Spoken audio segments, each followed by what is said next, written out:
Donc, salut, j'espère que vous allez bien. Donc, je m'appelle Mariette de la chaîne Demande d'asile de A à Z.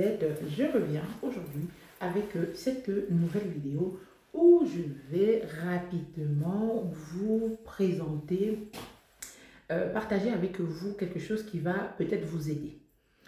Donc, l'idée de cette vidéo, c'est de vous donner quelques tips, quelques petits conseils pour renverser la tendance quand vous allez en entretien à l'OFPRA.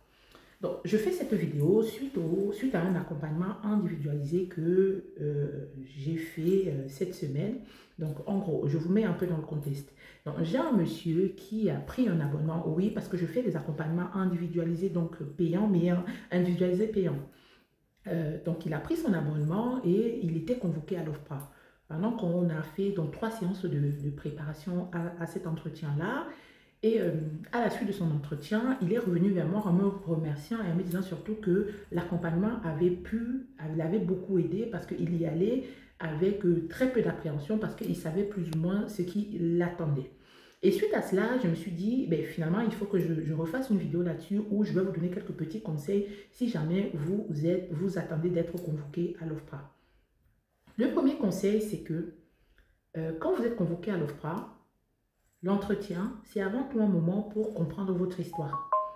Mais au-delà de vous préparer sur les raisons qui vous ont poussé à partir de votre pays, vous devriez également être au clair avec la géographie de votre pays d'origine.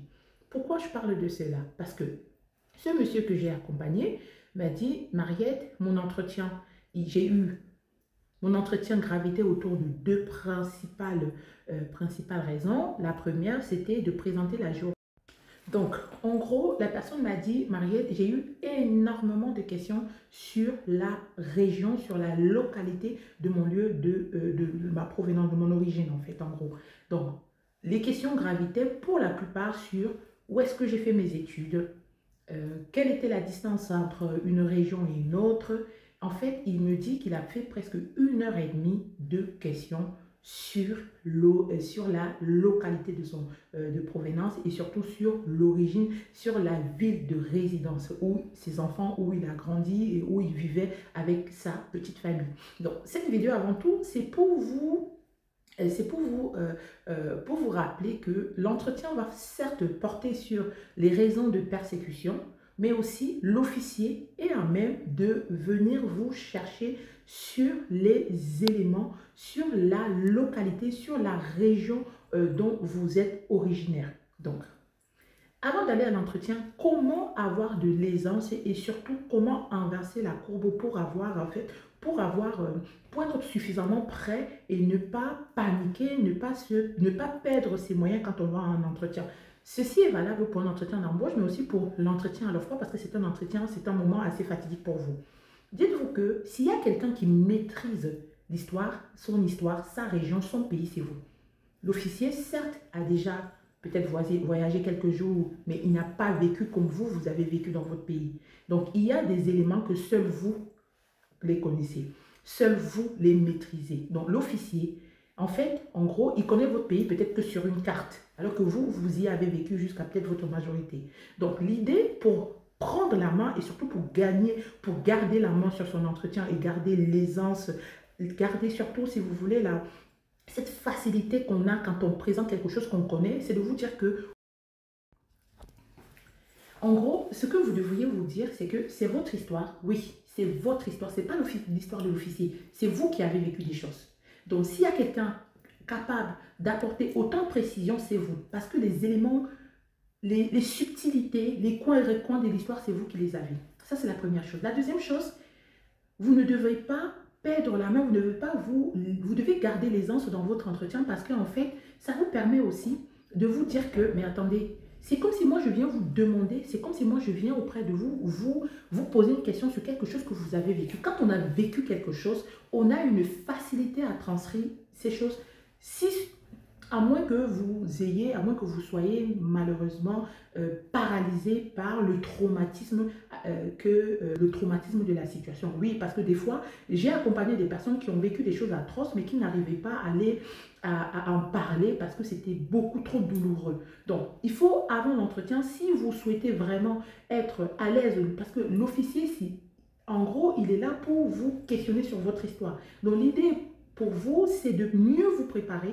S'il y a certains points sur lesquels vous êtes vraiment mal à l'aise ou vous avez du mal, n'hésitez pas à faire un certificat médical qui va présenter, qui permet à l'officier de comprendre votre état d'esprit, qui permet à l'officier de comprendre que vous avez vécu, vous êtes en situation de vulnérabilité psychologique et que cette vulnérabilité psychologique peut se détendre, peut malheureusement se manifester et vous empêcher d'être optimal, d'être dans votre meilleure forme lors de l'entretien. Donc en gros, c'est une vidéo conseil où je reviens rapidement sur comment maîtriser son entretien.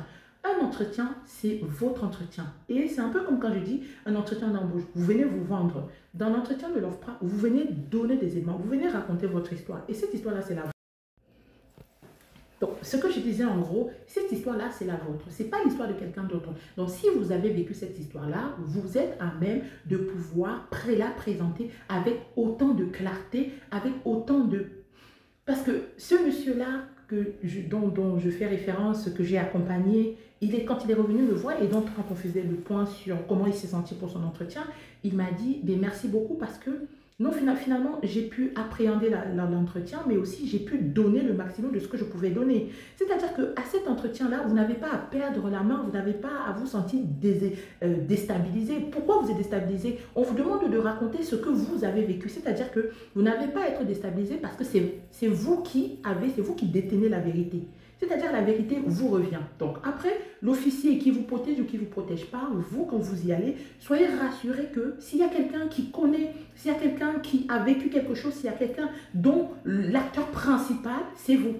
C'est vous l'acteur principal de l'histoire qui va se raconter. Donc allez-y en vous disant que c'est moi qui vais présenter l'histoire. Bien certes, il va me poser des questions, mais ces questions-là ne peuvent pas m'échapper parce qu'au final, ces questions-là vont tourner autour de ma personne. Ces questions vont tourner autour de ce que moi j'ai vécu. Donc attention, ne travaillez pas que le volet persécution, travaillez également le volet région. Où est-ce que je suis originaire? D'où est-ce que je suis originaire? Est-ce que je suis capable de présenter ma région? Les pays... les villes environnantes de ma ville, de mon lieu de résidence, où j'ai grandi, où je suis née, où j'allais travailler, l'activité que je faisais, ces éléments-là, parfois, pour cette personne que j'ai accompagnée, il m'a dit, Madame Mariette, mon entretien gravitait autour de ça. J'ai fait 1h30 sur la géographie. 1h30 sur la géographie, c'est énorme. Il me dit, j'ai fait moins de 10 minutes sur la persécution. Donc, c'est pour vous dire, ok, en fait, en gros, préparer la persécution parce que, oui, à un moment donné, il faut savoir pour la persécution, quel est l'élément déclencheur, pourquoi vous êtes parti, qu'est-ce qui vous pousse à quitter votre pays. Ça, c'est clair. C'est vraiment, comme j'ai envie de dire, que c'est inévitable. C'est inéluctable, c'est inévitable, c'est vraiment quelque chose que même si on vous réveille à 2 h du matin, on vous demande pourquoi vous êtes parti chez vous, vous êtes quand même de le dire.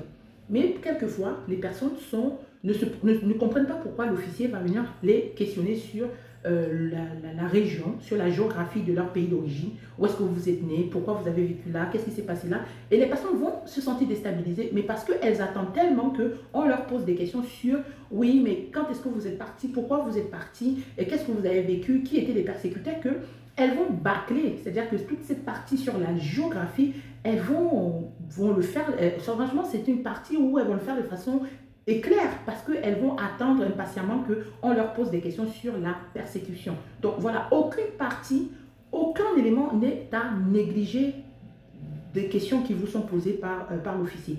Donc si vous avez des éléments de précision, c'est le moment de les donner. Sur la région, soyez vraiment calé sur votre région. Si vous êtes né quelque part, vous êtes censé connaître cette région-là. Et si on vous pose des questions, donnez des éléments pour montrer que c'est à vous. C'est à vous. C'est vous qui tenez la connaissance. C'est vous qui maîtrisez cette région-là et c'est vous qui avez vécu, en gros. Donc, j'espère que cette vidéo va vous aider. Partagez-la. N'hésitez pas à vous abonner et surtout à me dire en commentaire ce que vous en pensez, sur quoi vous aimeriez que je revienne. Allez, à plus tard. Bisous.